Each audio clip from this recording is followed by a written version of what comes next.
Weger, and I flew on the AC-130H Spectre gunship. I'm Captain Lawson, came from AWACS. My name is Captain Tom Walsh.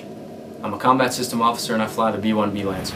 Hi, I'm Captain Alan Rohr. I'm a B-52 electronic warfare officer. Hey, my name is Austin Jackson. I flew slick C-130s for 5 years. I'm Captain Jen Cook. I'm a CISO in the F-15E Strike Eagle.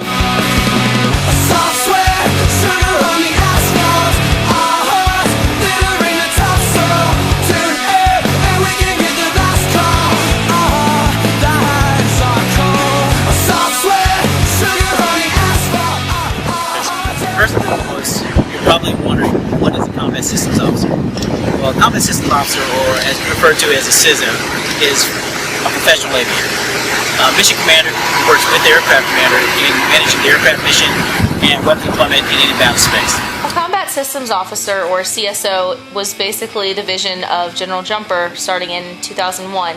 It combines 3 former positions as navigator, weapons system officer, and electronic warfare officer into one cohesive training cycle to produce an aeronautical rated officer who is more versatile and marketable in the U.S. Air Force. CSO is on the aircraft. They also serve as mission commander, managing the mission and integrating with the aircraft commander to collectively achieve situational awareness and mission effectiveness. CSOs are trained in navigation, the use of the electromagnetic spectrum, and weapon system employment. The aircrew responsibilities included in the CSO mission include mission planning, timing, threat reactions, aircraft communication, and hazard avoidance. Air Force navigators or CSOs served as mission commanders, command operational combat flying squadrons, operational flying groups, and operational flying wings in the same manner as our U.S. Air Force pilot counterparts. In order to be a combat systems officer, you must go through an officer accessions program. The 3 officer accession programs are Officer Training School, ROTC through university, and the Air Force Academy. After you commission as an officer in the United States Air Force, you will be sent to Naval Air Station Pensacola to begin training. When CISO students arrive at NAS Pensacola, they'll be stationed in the 479th Flying Training Group, which consists of the 479th Operational Support Squadron, the 451st Flying Training Squadron, and the 455th Flying Training Squadron. In order to begin your official CISO training here at Pensacola, students will first complete 3 preparatory training courses, which are Air and Space Basic Course at Maxwell Air Force Base, Alabama, Initial Flight Screening at Pueblo, Colorado, and the United States Air Force Water Survival Training here at NAS Pensacola. Air and Space Basic Course, or ASBC for short, is conducted at Maxwell Air Force Base in Montgomery, Alabama. It's a 4-week course designed for new officers to merge the educational concepts of the 3 commissioning sources of the Air Force Academy, Reserve Officer Training Corps, and OTS into developing strong airman skills. The curriculum includes physical training, combatives, advocacy briefs, deployment training, and air and space theories. ASBC teaches new officers to identify as airmen first while continuing to develop strong leadership skills. Initial Flight Screening in Pueblo, Colorado is run by DOS Aviation, where CISO students go and learn the basics of general aviation. It starts off with 5 flights where CISOs focus on piloting and general aviation skills, and then after the first 5 flights they break off and they focus on navigating. They navigate for the instructor pilots and use waypoints to deepen their CISO training skills. We fly the DA-20 Katana, and it's a lot of fun. You'll complete a 3-day water survival course before you start your CISO training here at NAS Pensacola.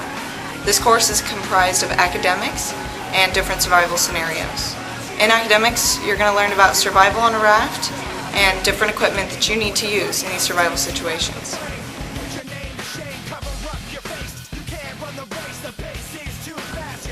You'll learn about ocean wildlife, weather, and currents. You'll practice escaping a parachute and using rescue hoist lifts. Boats will take you out into the bay where you're split up into groups of 20. Then you'll practice parachute drags off the back of a boat and do a 20-person raft scenario. You'll learn how to use day and night flares and parasail launch off of the boat and land into the water. On the final day, using issued seat kits, you'll inflate your raft and drift in the bay for about 2 hours and survive. A helicopter from Hurlburt does demo jumps and you practice rescue lifts. You'll complete the academic test at the end of the day and then graduate.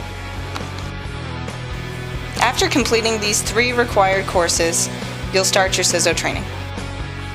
Hi, I'm Major Jason True. I'm one of the T6 flight commanders here at the 455th Flying Training Squadron. We're the first portion of a year-long program that's roughly divided into thirds. The primary syllabus has to do with the students going through T6 training. It's followed by the advanced syllabus, which is roughly one half T25 simulator and the other half being the T1. The first portion, the primary syllabus, has 3 objectives. The first objective is to introduce students to military aviation and airmanship. The second objective is to teach them basic navigation skills and crew coordination.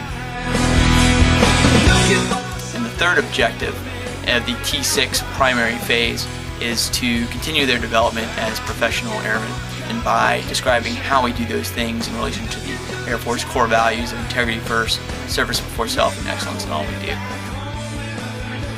More specifically, in the T6 phase, it's 75 training days, there's over 200 academic hours, there's 14 simulators, and there's 18 flights.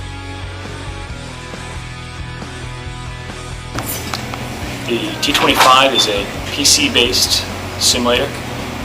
It's been used for the past couple of years at Randolph to teach electronic warfare. So we have multiple phases are taught in the T25. We have inner navigation, where we teach basic radar navigation, fundamentals of INS control, and basically position and timing. Doing basically an ISR mission in the simulator. It would be an RSM-35 aircraft. The next phase is self-protect. It is souped up B1.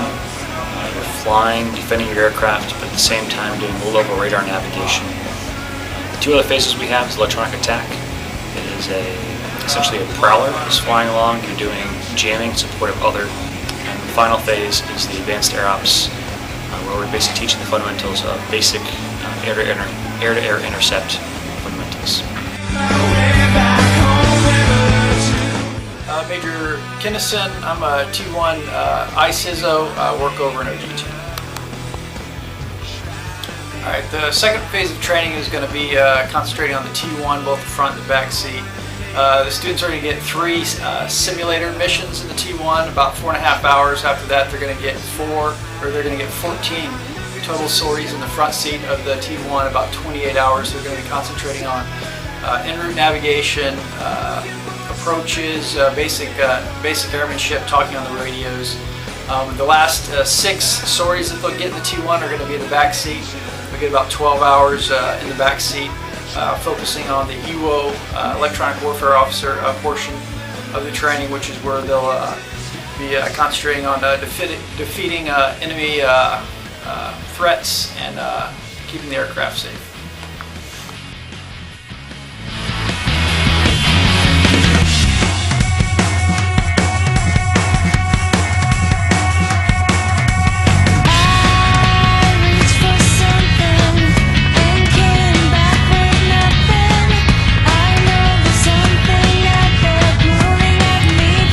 Hey, Austin Jackson, been flying slick C-130s for 5 years.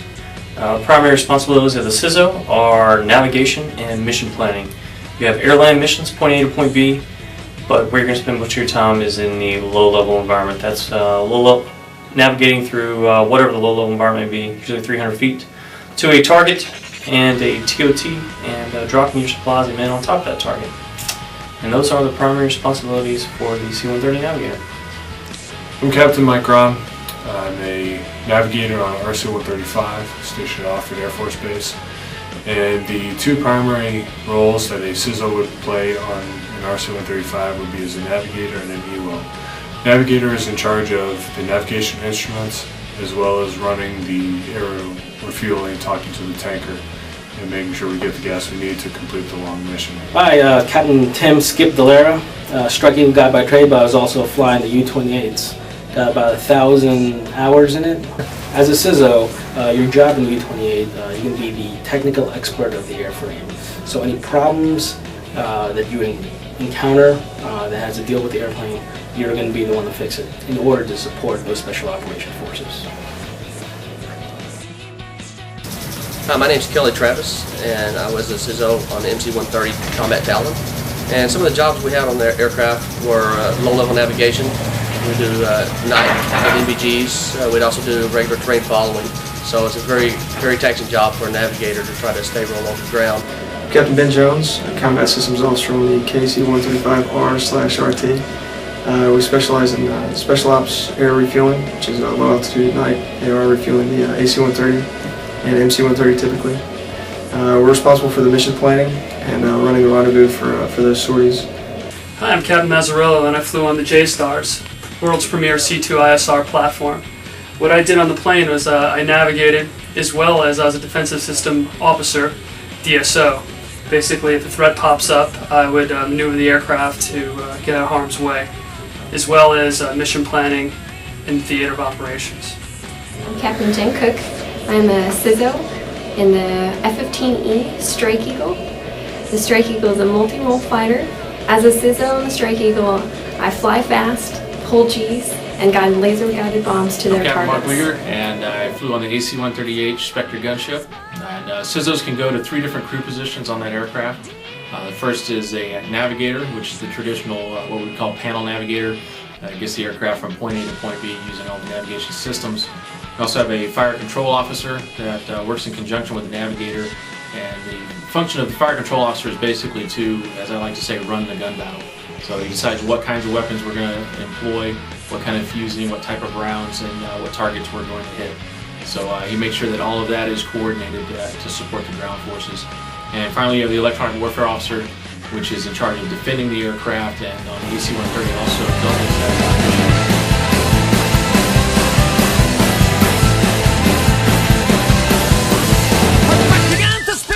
She stood right in front of me. Color of her eyes were the color of insanity. Crushed beneath her wave like a ship I could not reach the shore. We're all just dancers, all the devil stands for. Well, swing a little more, and there we go. Swing a little more next to me. Swing a little more, and there we go. Swing a little more on the devil's dance floor. Pressed against her face, I could feel her insecurity. Might have been a drunk and her father was obscurity. Nothing ever came from a life that was a simple one. Pull yourself together, girl, and have a little fun. When she took me by the hand, I could see she was a furry one. Her legs ran all the way up to heaven and past Avalon. Tell me something, girl.